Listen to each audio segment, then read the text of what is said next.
Hey.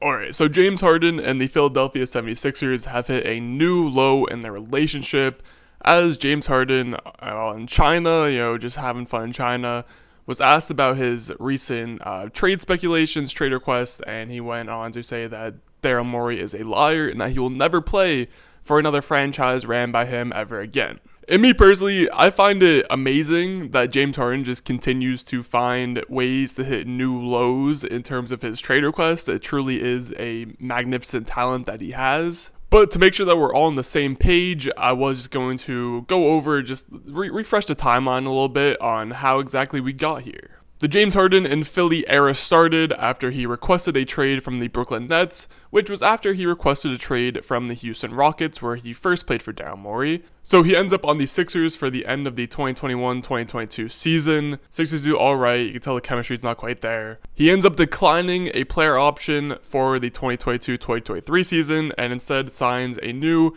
2-year deal that has another player option for the 2023-2024 season, so he's on contract for the 2023 season. And as we all know, this past year, Sixers were a pretty good team, one of the best in the league. Joel Embiid won MVP, James Harden was a very viable second option, and ultimately they end up losing in the second round again in 7 to the Celtics. Then this offseason, we have now seen James Harden request another trade. This time he would like to go to the Los Angeles Clippers.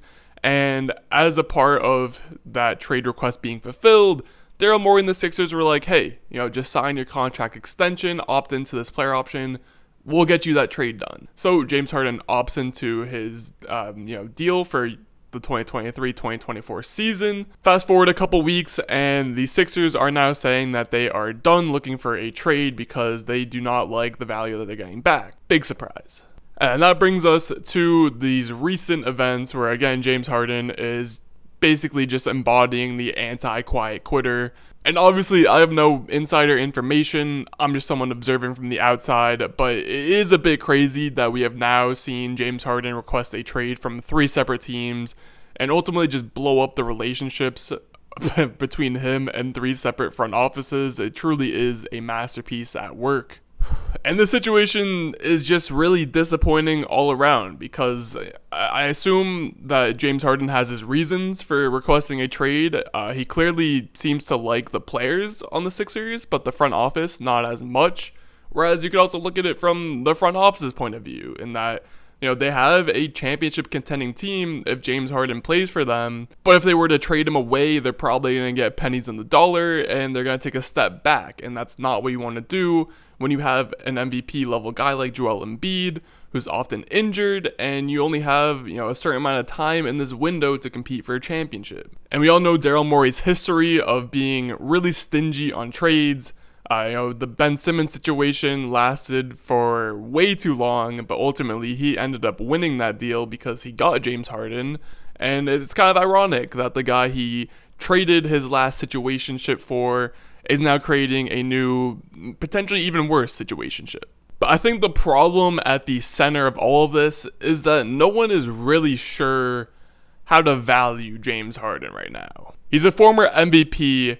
He used to be able to score the hell out the ball. One of the best assist guys that I've ever watched play the game of basketball. And the problem is that he's getting up there in age and he's definitely shown signs of slowing down. But at the same time, he proved it last playoffs that he's able to go out and win you playoff games all by himself. Joel Embiid came into the playoffs with that MCL injury, unfortunately. He wasn't quite the same. And in that Boston series that went to 7, James Harden was a big reason why he went to 7, for good and bad. So while there are a lot of people that are quick to say that James Harden is washed, he's too old, he shouldn't be getting a max contract. And while I definitely do not think he's a max contract player, I do think he is still a great player. He can go out and he'll probably average at least 16 and 8 on this next season because, he averaged like 20 and 10 last year and people were saying he had fallen off a cliff when in reality he hasn't really done that yet. But again, at the same time, I wouldn't want to be tying up a whole lot of money to this guy for the next couple of years because as we've seen, outside of someone like LeBron James, this is about the time where players start to decline and, are not as good as they once were. And I don't know, this whole player empowerment era, I think, is hitting a new high here with Damian Lillard and James Harden. James Harden specifically, because he probably thinks that this is going to get him what he wants, but in reality, I think he's just turned this into a lose-lose situation. Teams already weren't willing to offer a lot for him to, in a trade to get him out of Philadelphia, and now there's just no real incentive to want to offer more. Teams are going to continue to throw lowball offers, and if you're the Sixers, you're not going to take those lowball offers. There's no reason to. But then at the same time, if you're not taking the offers, then James Harden is just going to sit out.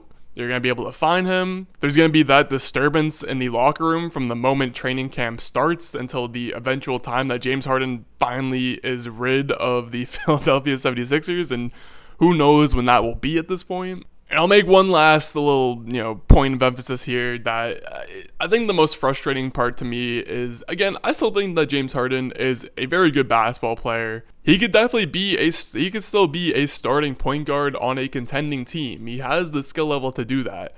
And I think the Sixers team could be really good if he stays and decides to play. But I should say that with an asterisk, because in my mind, the perfect scenario for the 76ers is that James Harden comes back, him and Daryl Morey sort their shit out and get things under control. Harden takes a lesser role and a little bit less money, takes over the point guard role. Joel Embiid maintains his MVP level of play, and then they just promote Tyrese Maxey to be that second guy, the second option, the second scorer, and make James Harden the third option, which I don't know if he'd be willing to do that, but in my mind, that's a perfect scenario, because if you've been keeping up with some of my recent videos, I just detailed Tyrese Maxey. I think he's going to be a hell of a player in a couple of years. Even this next season could be the real breakout year, but James Harden's been blocking that breakout from happening. So if Harden were to take more of a, third option role and become even more of a passer, which he's transitioned to into recent years, then Tyrese Maxey might be fully unleashed. And I really do think the Sixers team could make another push for a championship contention this season. But will any of that happen? There's probably like a 0.001% chance of that happening, because the ideal scenario in the NBA barely ever comes to fruition. And James Harden seems to be doing everything he can to make sure that this ideal situation does not happen. So anyway, that's enough of me talking about James Harden and the Sixers. If you enjoyed this video, leave a like, comment, subscribe, follow me on Twitter, all that good stuff, and I will see y'all in the next one.